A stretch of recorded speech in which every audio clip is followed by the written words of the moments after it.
badminton clubs began to develop in England in the 1870s and 80s, and it was Southsea and Bath that were the oldest clubs. So with the sport becoming competitive, and in order to regulate it, the first National Bamton Association was formed here in England in 1893.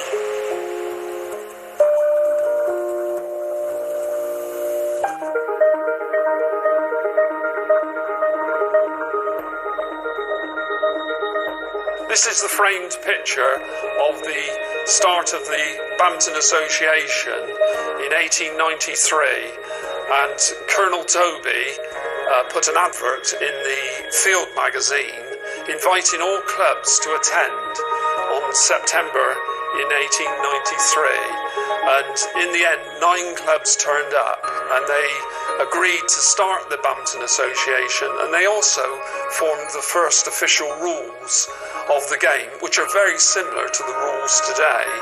Colonel Doby was the first president, secretary, treasurer of the Bamton Association, and he was the one who actually got it going.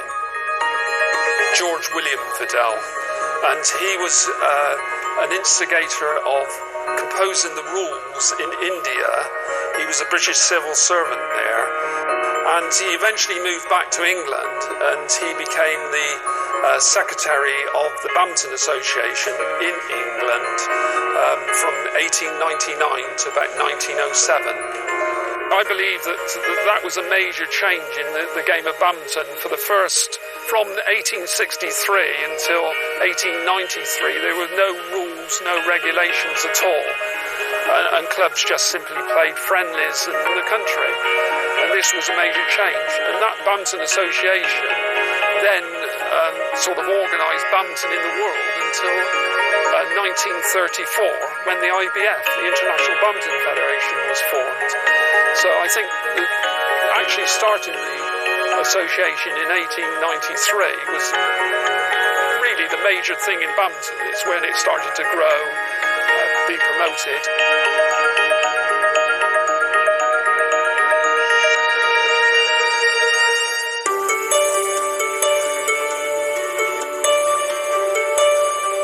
Ledakan dan demam badminton pertama kali terjadi di tahun 1898. Percy Buckley, sekretaris Guildford Badminton Club, kali pertama menyelenggarakan turnamen terbuka khusus ganda. Turnamen ini menjadi turnamen terbuka pertama yang akhirnya digelar di tahun 1898. Karena kesuksesannya, akhirnya Asosiasi Bulu Tangkis Inggris reguler menggelar event ini. Bahkan di tahun berikutnya, mengikut sertakan kategori tunggal. The first open tournament was played at Guildford. When I say open, this is where people from other clubs were allowed to play there. And it was so popular, this tournament, that the next year the Bamton Association ran their own tournament.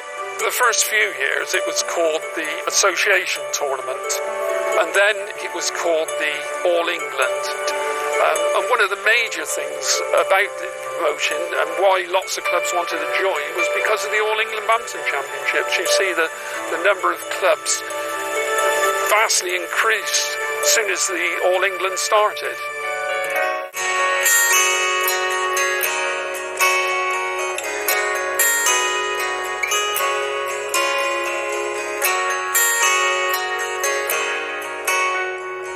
This one here is of a house in Sheldon, in Teignmouth in Devon, and this is the house where the first All England champion lived.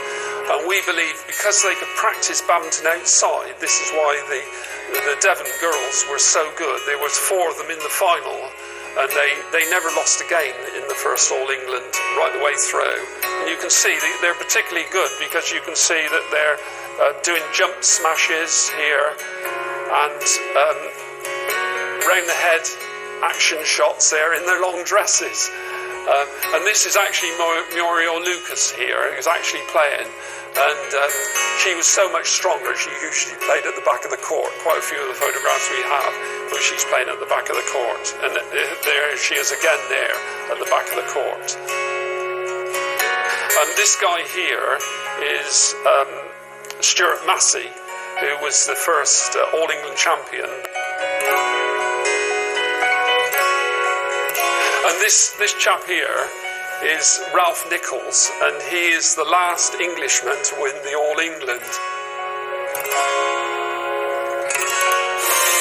From, let's say, at the age of 15 when I first won the national junior title, it was always my ambition to win the All England title, because in those days World Championship was not there. In the early 70s, Olympics, it was not included. So All England was like the unofficial World Championship, equivalent of Wimbledon in tennis. So whoever won the All England was considered as the unofficial world champion. So everybody, dream, any badminton player's dream at that time was to win the All England. It was very prestigious. It was known to be one of the prestigious tournaments of the year. In fact, the best. If you won the All England, you were... It's the oldest tournament, the main reason, but it was also considered up to 1977 as the unofficial World Championships. There weren't any World Championships.